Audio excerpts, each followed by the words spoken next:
So as former President Trump and others get ready to turn themselves in at the Fulton County Jail in Georgia, 30 other unnamed co-conspirators remain unindicted. CNN has identified one of those as Boris Epshteyn, the man who served as former President Trump's legal gatekeeper.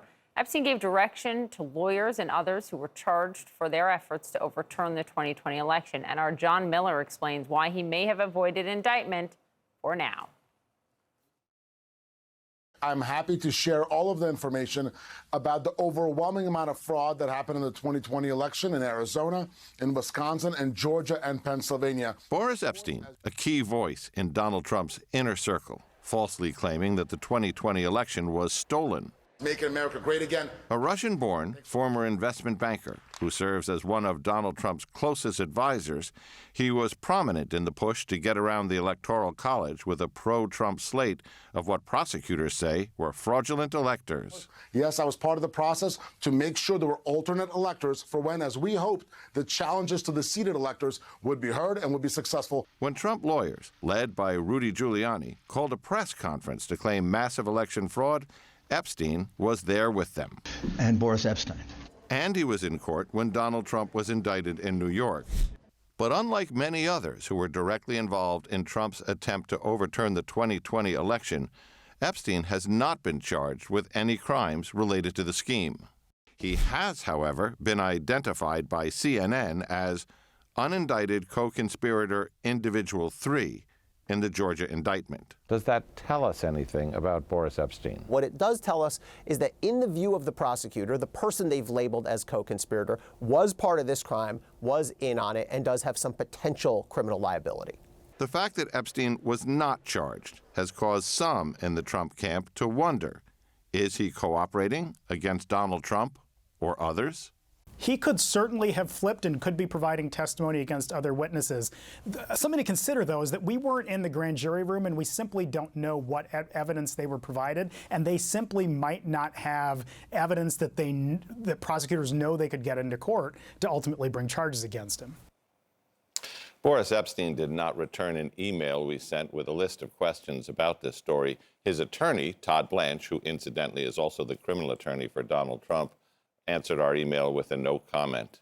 That is so interesting. Yeah. You think we'll learn more about more of these unnamed folks?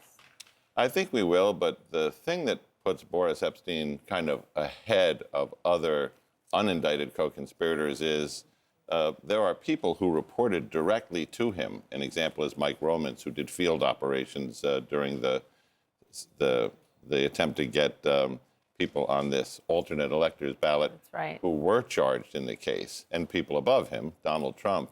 So thus the question, what is coming for him, if anything? Testified in the grand jury in Atlanta, spent 2 days with the special prosecutor in Washington answering questions there, mentioned 17 times in the January 6th committee report, but so far, not a defendant in either one of these cases. All right, very interesting. John Miller, thank you. Thanks.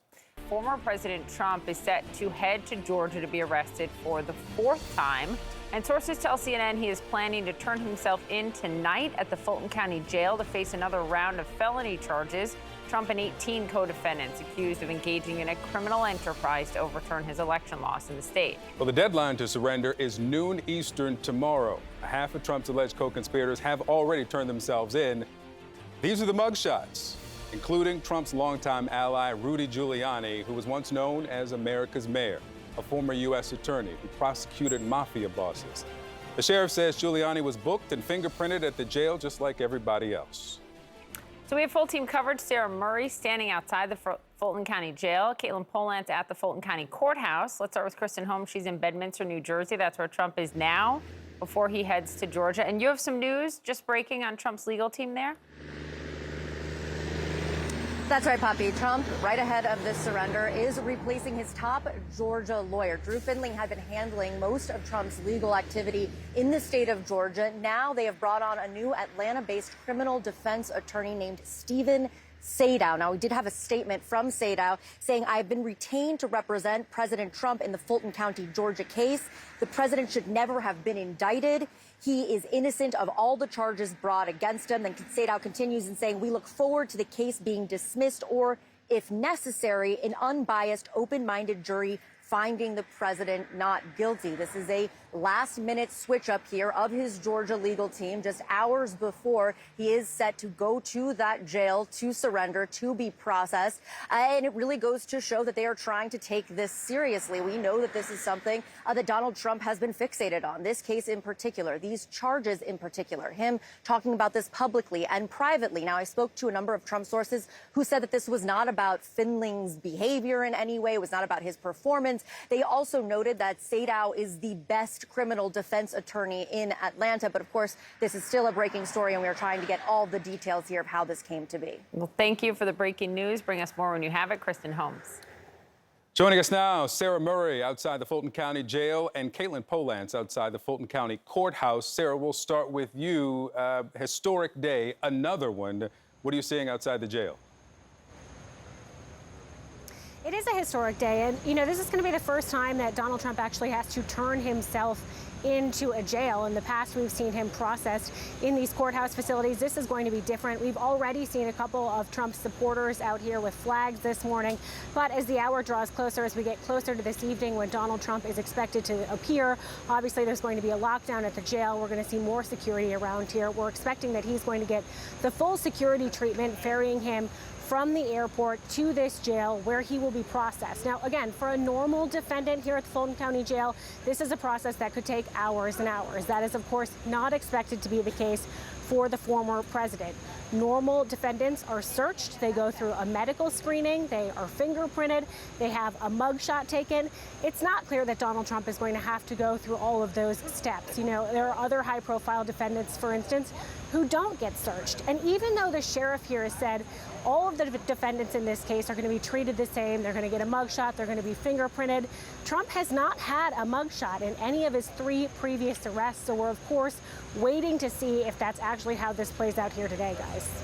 All right, Caitlin, over at the courthouse, let's not forget that there are 18 co-defendants there in Georgia. What do we know about the others who have surrendered and who's still out there?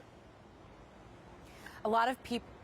We are still waiting to see more of these defendants. There are a lot of people in this case. About half of them have turned themselves into the jail by this point to be arrested, to be processed, to have those mugshots taken. The 3 yesterday that were quite notable and recognizable to many in the American public because they had been out there sowing disinformation on behalf of the former president. That would be Rudy Giuliani, Sidney Powell, and Jenna Ellis, all lawyers who were working for Trump after the election. They now have their mugshots taken. They have been arrested. They have been fingerprinted. They have their bond agreements. Rudy Giuliani actually yesterday went to a bail bondsman, essentially to get the loan to pay, to put up his bond terms for the court system. And so he was able to be released. They all have been released. But as we await Donald Trump to come into town and to also be arrested, we are waiting for 2 other very recognizable figures in American politics. Jeffrey Clark, the Justice Department